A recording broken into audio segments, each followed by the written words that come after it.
미래 시리즈 세 번째를 말씀드릴까 하는데요. 앞으로 5년 그리고 10년 이 사이에 어떤 변화가 있을까 하는 부분인데, 첫 번째는 제가 과거 20년은 이제 중국 고성장의 혜택에서 세계 경제가 벗어나게 되는데, 그러면서 물가와 성장 이런 부분에 이제 변화를 가져올 것으로 보아집니다.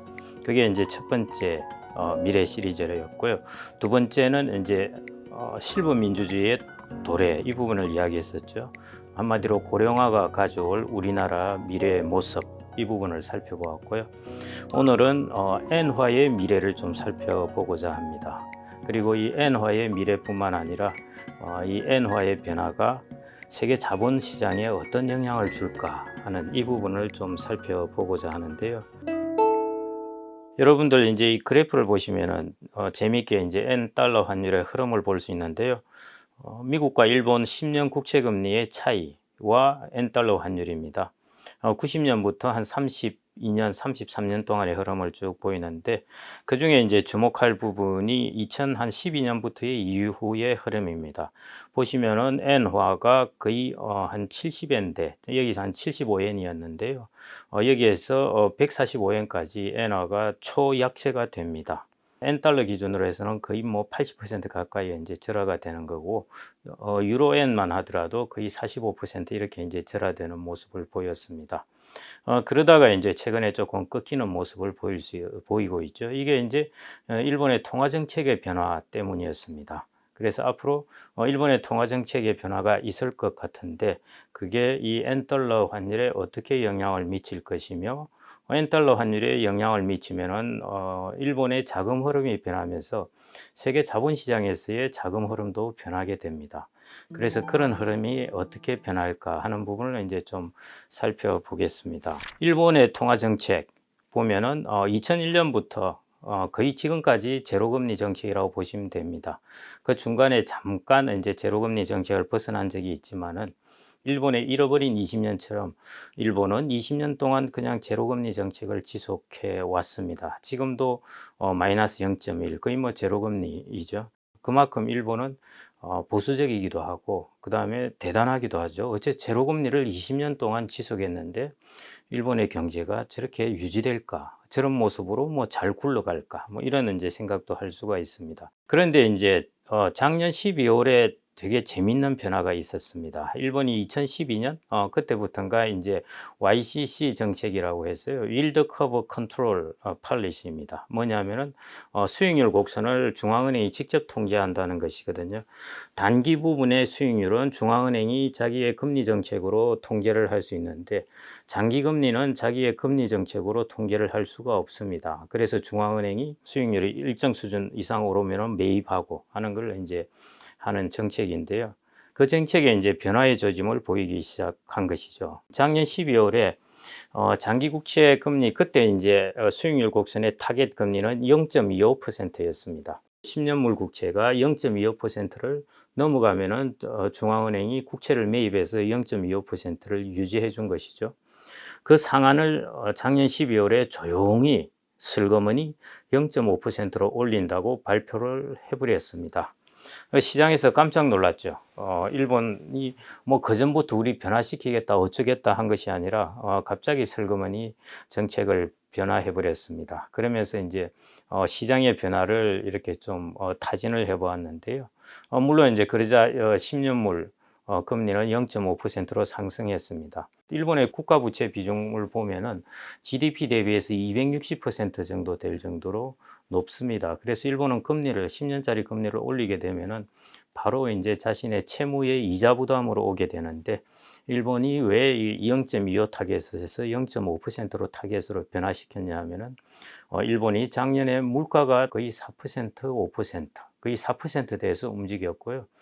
최근에야 비로소 3%대로 접어들게 되었습니다. 일본으로서는 아주 그래서 일본에서는 작년에 난리가 났습니다. 생활비 오르고 어렵다고요. 그러니까 이제 일본에도 이제 제로금리 정책은 아직 포기할 수는 없는데, 일드 커브를 컨트롤하는 정책은 이제 포기하기 시작한 것입니다. IMF는 계속 지금도 그런 이야기를 하고 있는데요. 일본의 물가가 우려스럽다. 그러니까 장기금리 타겟 이게 0.5%에서 그치지 말고 계속 이 타겟을 올려라고 이제 권고하고 있는데 일본은 이제 이 부분을 어떻게 할지 하는 부분이 앞으로의 이제 관심사 중에 하나입니다. 그래서 최근에 이제 145엔까지 갔던 엔 달러가 132엔까지 이렇게 뚝 떨어지고 했던 것들이 바로 이제 이런 이유 때문이기도 합니다. 미국은 금리를 계속 올릴 것 같다가 거의 스탑 비슷하게 가버렸고, 일본은 이제 일드 커브 컨트롤 팔리시 부분이 이제 앞으로 어떻게 변화할까 하는 부분이 이제 남아 있으니까 이런 것 때문에 이제 엔 달러에서 엔화가 강세로 돌아섰습니다. 그 전에 이제 일본 은행 총재는 구로다 총재였죠. 한 10년 정도 이제 총재를 했습니다. 중앙은행 일본 은행 총재죠. 했고 이제 우에다 총재가 이제 바뀌어서 올해 4월부터 이제 좀 있으면은 4월 27일 뭐 이쯤 첫 번째 우에다 총재가 이제 그 회의를 주재하게 될 것입니다. 그러면은 이제 그런 여러 가지 또 시장에 보내는 신호가 나올 수도 있을 것 같아요. 그래서 제가 이제 말씀드리고 싶은 것은 지금 시장에서는 오에다 총재가 들어와서 바로 일드 커브 컨트롤에서 금리를 올릴 것 같고 뭔가 막 이렇게 시장이 엔화가 막 반전될 것 같고 그래 생각을 하실 수 있는데요. 그렇지는 않을 것 같습니다. 일본이란 나라가 20년 동안 제로금리 정책을 유지해 왔고 그리고 거의 10년 동안 일드 커브 그 컨트롤 팔리시를 유지해 온 것을 보면은 일본은 정말 보수적으로 움직입니다. 연구는 철저히 하되 액션하는 것은 상당히 보수적으로 움직입니다. 그래서 제 생각에는 그렇게 빨리 일본이 액션을 취하지는 않을 것 같습니다. 천천히 느린 걸음으로 움직여 나갈 것 같고요. 그럼 일본이 지금 이제 소비자 물가가 3%대로 접어들었거든요. 세계 미국도 그렇고 물가 상승률은 다 이제 꺾여서 내려가고 있습니다. 이런 시점에서 일본이 무리하게 또 일드 커브 컨트롤 거기에 타겟 금리를 아직은 올릴 이유가 없을 것 같습니다. 그래서 첫째, 일본의 미래를 이제 지금부터의 일본의 미래를 점쳐본다면은 첫 번째, 일본 물가에 대한 우려. 이 부분은 한 2024년 이후부터 이 물가에 대한 우려가 재부각되지 않을까 그렇게 보고 있습니다. 왜냐하면은 미국이 내년 정도부터 이제 경기 리세션에 들어가게 될 거고요. 그러면 세계 경제도 전반적으로 다 리세션에 들어가게 되는데 이런 리세션을 앞두고 일본이 그런 무리한 액션은 취하지는 않을 것 같습니다. 다만 이제 리세션이 끝나고 다시 경기가 회복될 때 그때는 금리를 충분히 인상하지 않은 상태이기 때문에요. 물가는 얼마든지 다시 2024년이 지나면서 다시 예상보다 높이 오를 수가 있습니다. 일본도 마찬가지에 이제 그런 영향을 받게 되겠죠. 그러면은 이제 물가가 영향 오르니까 당연히 부득이 이제 그때는 일본도 10년짜리 국채 수익률 타겟을 높여야 됩니다. 그게 이제 두 번째 일어날 일일 것이고요. 그 다음에 이제 세 번째 일어날 일이 이제 재미있는 일입니다.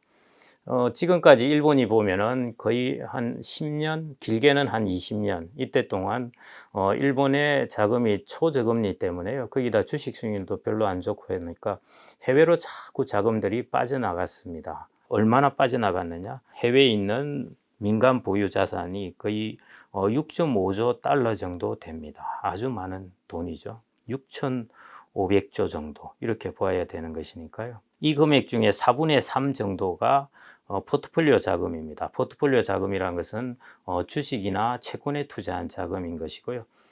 이 중에 4분의 1 정도가 FDI, 그러니까 직접 투자 자금입니다. 기업들이 동남아나 이런 곳에 직접 투자한 것들이죠. 이런 것들이 이제 일본의 10년짜리 국채 금리가 높아지게 되면은 이 자금들이 이제 일본으로 환류된다는 것입니다. 그럼 무슨 일이 일어나겠습니까? 엔화가 강세로 가게 되겠죠. 그 다음에 세계 여러 가지 증권이나 FDI나 이런 것들은 다시 줄어들면서 이것들이 이제 일본으로 들어오게 되는 것입니다. 그게 이제 FDI 자금 같은 경우는 좀 시간이 걸리겠죠. 직접 투자니까. 그런데 증권 투자 같은 경우는 이게 금방 빨리 돌아올 수가 있습니다. 그 시장에서도 이제 간접적으로 영향을 주게 될 겁니다. 그걸로 인해서 이제 네 번째, 세계 유동성이 이제 줄어들 수밖에 없습니다. 일본이 세계 유동성을 많이 공급했거든요. 제로금리를 통해서. 그리고 제로금리가 된 엔화를 가지고 해외 투자를 했으니까 일본이 세계적으로 유동성을 과거 10년 동안에 많이 공급을 했습니다.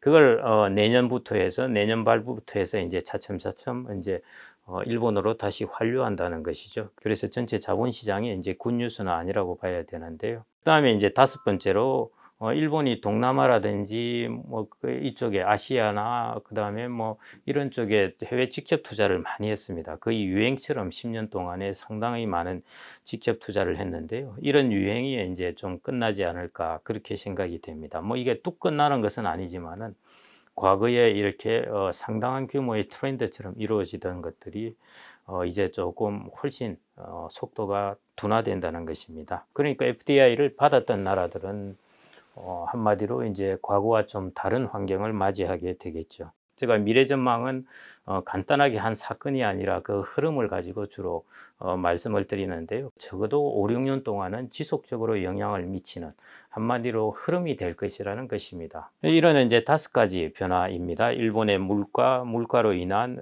이제 국채 금리 상승, 그 다음에 국채 금리 상승으로 인한 이제 일본의 이 해외 투자했던 자본의 환류에 따른 세계 유동성의 감소, 그 다음에 일본이 FDI를 통해서 아시아 국가들이 투자했던 부분이 이제 그런 부분이 확 줄어드는 것, 이런 것들이 이제 물론 내년부터 점차적으로 영향을 주게 되겠죠. 그리고 내년 리세션을 지나서 다시 경제가 회복할 때쯤이면은 이게 급작스럽게 좀 빠른 속도로 영향을 줄 수가 있을 것으로 보아집니다.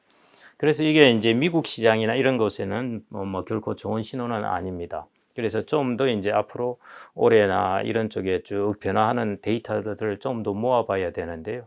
현재로서는 그렇게 좋은 신호는 아닐 것 같고, 구체적으로 하나하나 자산에 어떤 영향을 줄 건가 하는 것은 조금 더 리서치를 해보고 살펴보아야 할 것 같습니다. 그 다음에 그러면은 이제 일본에 대한 투자이죠.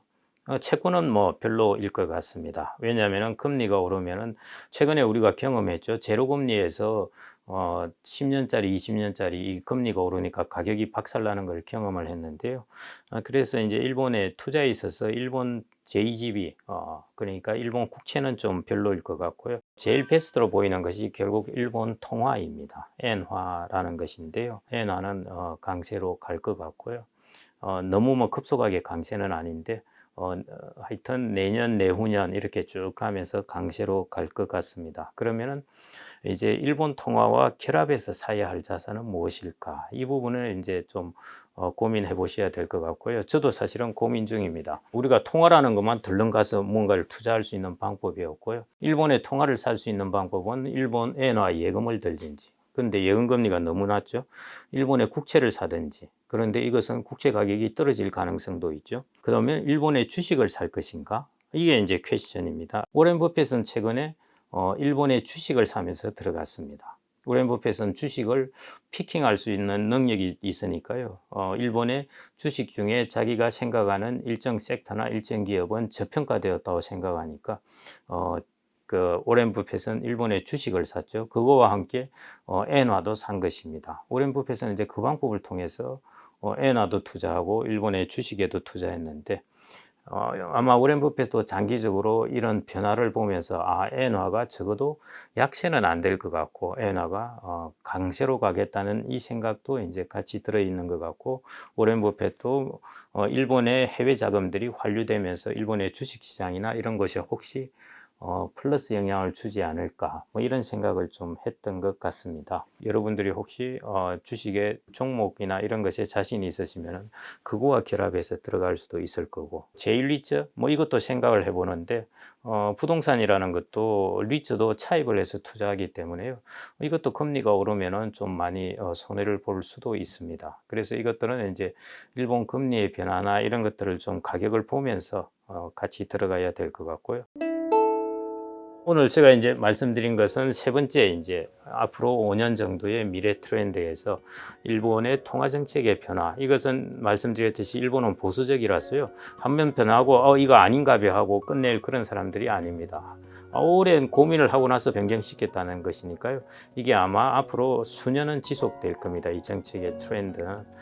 그런 트렌드에 따라서 제일 크게 영향을 받을 부분이 결국 일본의 통화, 엔화인데 그러면은 이 엔화의 향방 그리고 일본 금리의 상승과 따라서 유동성이 환류되면서 그와 함께 우리는 일본 엔화와 더불어 1년에서 한 5년 정도의 어떤 텀을 보고 어떤 자산을 투자하면 좋을까 하는 부분, 거기에 대한 조금 고민을 말씀드렸고요.